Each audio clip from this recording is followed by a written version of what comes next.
of that wine, and people buy that wine for that reason, because it has all those characters. What a whiskey is, a Scotch whiskey or a single malt is a product of a lot of different factors too. When it's single malt Scotch, it's a product of the raw materials that are used.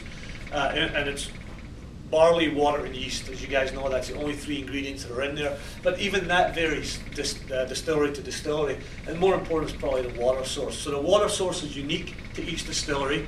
And that actually, even the water source, although it could be a very slight difference at the beginning, adds a distinctive flavour to that distillery.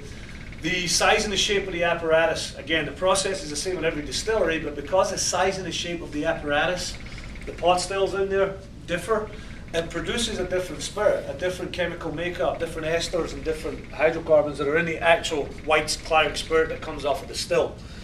The location of the distillery obviously makes a difference. You know, barometric pressure in that location, above sea level, the environment that surrounds the air that surrounds that location of that distillery has an effect on a whiskey, especially when it comes to a whiskey sitting in its cask in that location for extended periods of time, 12 years plus. I'll talk about that later on. And then, again, the most important part now in the industry, the choice of the wood, the size of the casks, the type of cask, size of cask, length of time in the cask, and then the combination of different casks that these distilleries put together, again, provide a distinctive flavour for that distillery. So I know that's all basic stuff, but it just really hammers home the uniqueness and the distinctiveness of a single malt Scotch.